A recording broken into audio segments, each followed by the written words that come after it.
Welcome back to our channel, everyone. This is Omar again with you from Motorsports. Today we have a 2014 BMW 750Li, and like the title shows, we're going to be showing you the step-by-step on how to remove at the place the rear rotors and pads. This car specifically is not equipped with electric parking brakes, so the process should be easier. But because the car does have air shock, you have to make sure you disconnect the battery before raising the car up, or if you have a professional scanner, you can put it in workshop mode and get started. Alright, the first step is to disconnect the battery terminal. Now to get to the battery, this is the trunk compartment. There is two 10mm right here and here. They kind of screws to those studs. You get those two off, and then you have our negative terminal right there. I already took this off. It has a 10mm. You loosen it and then you take it out, and make sure you put a towel on there just to make sure that it doesn't touch anything and cause an issue. And keep your trunk open. This is an electric trunk, so we definitely do not want to force it down and close it.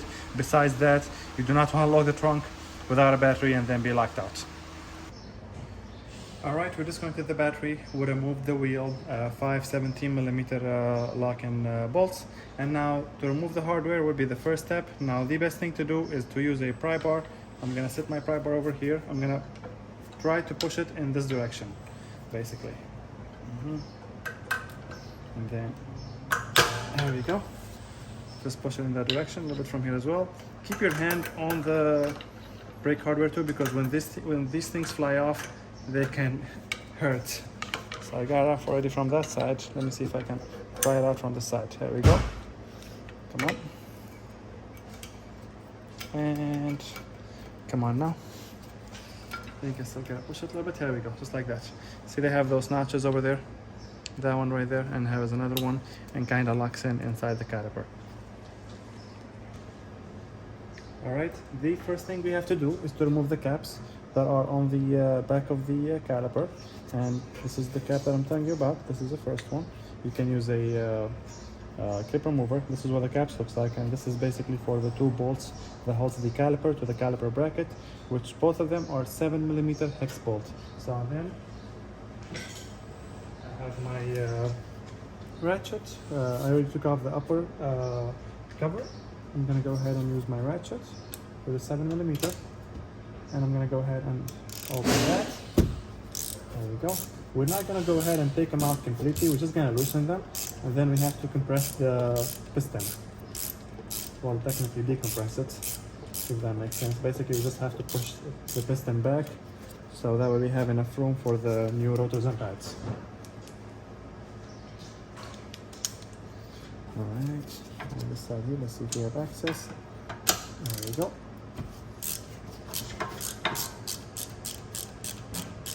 I think that should be enough. All right, so just so that you guys see what I'm talking about. This is the piston.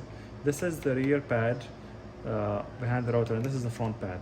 So the reason why we're replacing the pads obviously is because the pads are worn out, especially on the front one over here. I'll show you in a second.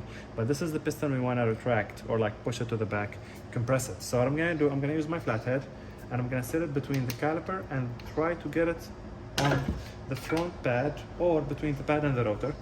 So let me make sure I get it right here, somewhat there, and I'm gonna try to push the caliper towards me. As you can see, here we go.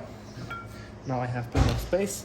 That's what I did. Basically, I put the flathead here and I pulled it towards me, and which in return will push the pad on the piston and retract the actual piston. Now the rotor became more, or the caliper became more flexible around here. So I'm gonna stick my flathead between the rotor and the pad. I'm gonna push on the actual pad to retract the piston. All right, I went ahead and grabbed a small pry bar, which will make the process easier. There we go. Let me see if I can push it more. Either push it like I'm doing right now, use the rotor as your basically point. There we go, a bit more.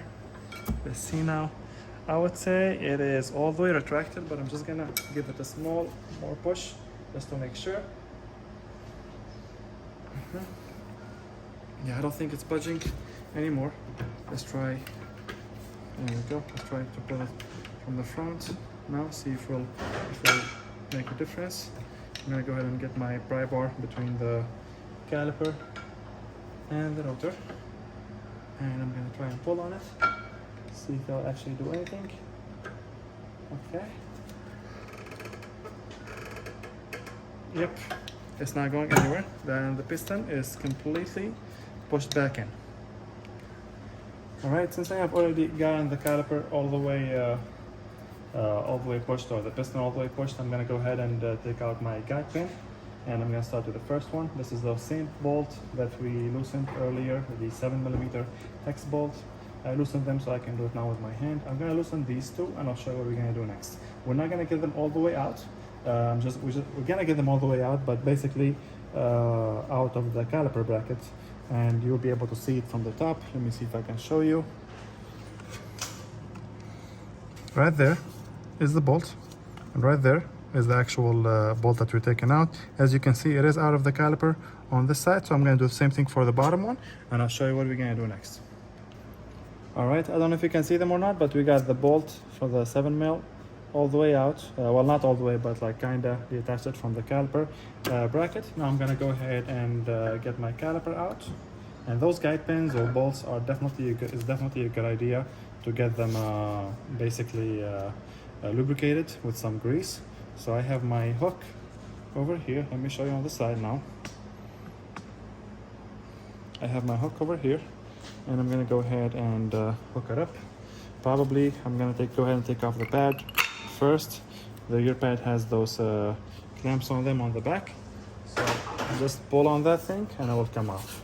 Now for the caliper, I'm gonna go ahead and hang it right there, so that way it stays out of our way and secured. And we'll get these out later on. Basically just gonna pull them.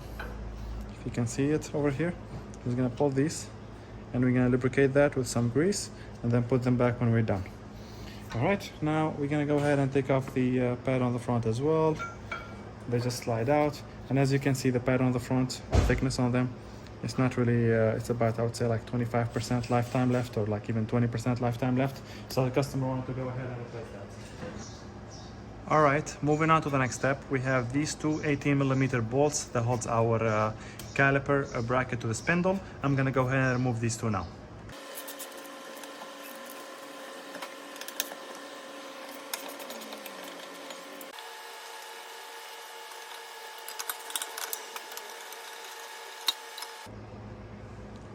All right, now we get the caliper bolts out. I'm gonna go ahead and just slide my caliper out.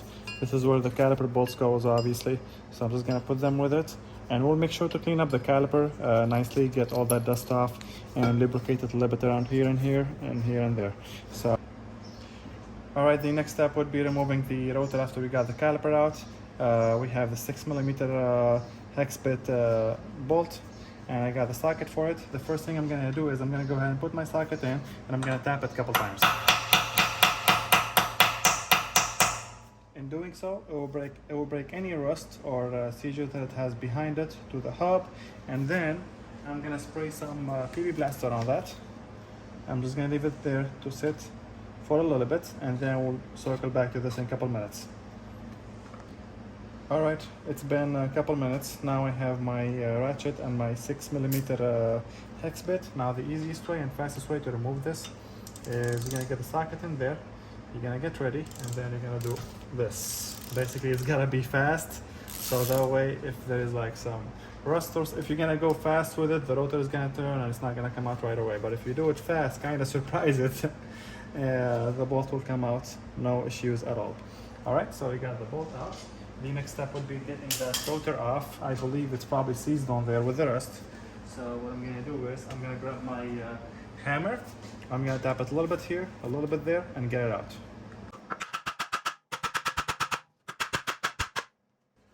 All right, and just like that, our rotor is out.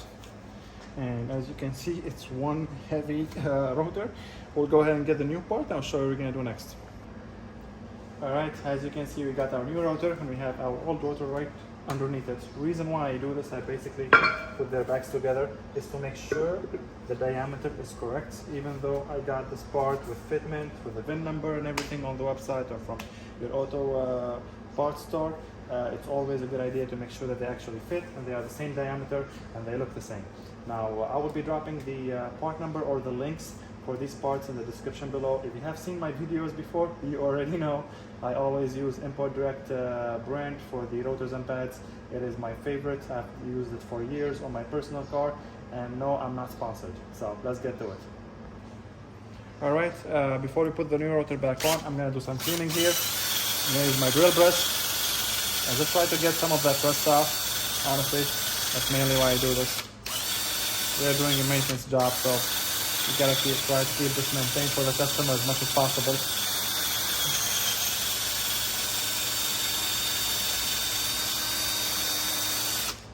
There we go.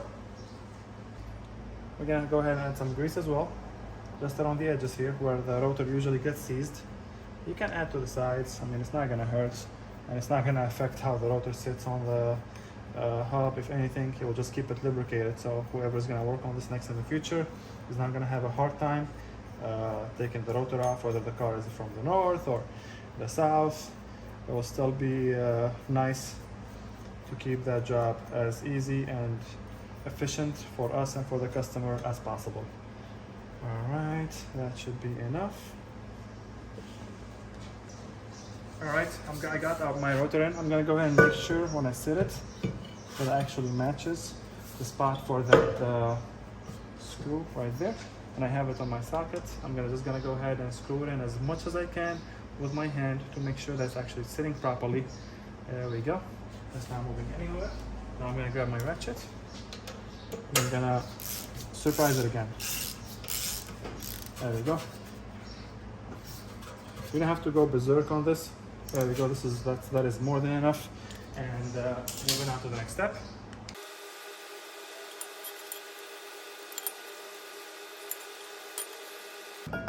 All right, I got my caliper in. I have my caliper bolts, and I put already some thread locks on them. Let me get the second bolt.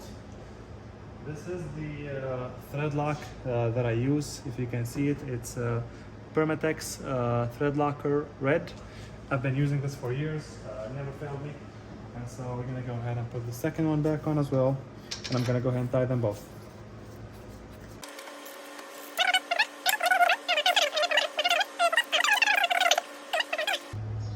Alright, as you can see, we already put some grease on there. You can also put on the pads themselves, but basically I'm gonna go ahead and start getting my pads in. That's the first one. And to get the second one, like we did earlier, I remember if you guys remember how I showed you how to take it out. Let me just go ahead and get the caliper. The rear one has that bracket on it. So basically, let me get the camera from the side to show you. Okay, that's our caliper right there. We're gonna go ahead and press this inside that piston. Sometimes since these are aftermarket, you might have to push those clamps a little bit inward, but that should make your job easier for you. There we go.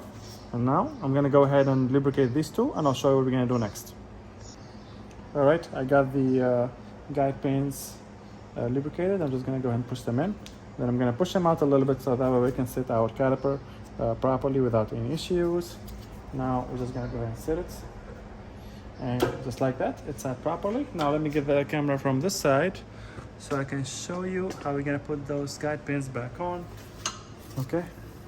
The best way to do this is to do this with hand. So get your socket in and I'll show you what we're gonna do next. All right, I got my socket in with my hand. I'm gonna start tying them with my hand here while looking at them from the top, making sure they're going in properly, because we definitely do not want to mess up any thread or anything with this. And then from the bottom, if you can see it, I'm gonna go ahead and get my socket in as well and start tying it with my hand. As you can see, it's going in. There we go. Much better now. And now I'm gonna grab my ratchet and tie that up. All right, you do not want to go berserk when you're tying this up. Just go normal as far as power. Tie them up normally, like, you know, this is not a lug nut bolt. This is just the bolt that ties that ties the caliper to the caliper brackets. So you want to tie them, make sure they're tight and tucked in there, but not super tight. Okay. And here we go. Perfect. All right, we got this one tight as well. Now the last step would be to put these cups back on, and then we have the hardware that's gonna go on the front. So let me show you how we're gonna do that. Of course, the new set of brake pads comes with new hardware, and sometimes they don't send them in with the hardware. So the easiest way is gonna be, as you can see, I set both those arms on the side of the caliper bracket. I set that on the actual caliper. I'm gonna push it in, just like that. It's good. Put the brake pad wear sensor on the other side once I finish putting the wheel on the side. All right, for the brake pad wear sensor, which is located only in the front driver and the rear passenger in all BMWs. I don't think they ever made any of them that actually goes on all wheels. I believe only Audi did that, which if you ask me, I'm not trying to be mean to Audi or kind of crash Audi, but that is actually stupid. I don't know why you would need that. Anyhow, back to the brake pad wear sensor on this side over here. So it has a cap over here on. It's basically on the bleeder screw for the caliper. It's like a rubber cap. I'm just gonna go ahead and push it out. I don't know if you can see. Oh, you can see it. There we go. I'm just gonna push that out so that I can have the harness for the brake pad wear sensor, and that's our brake pad wear sensor right there.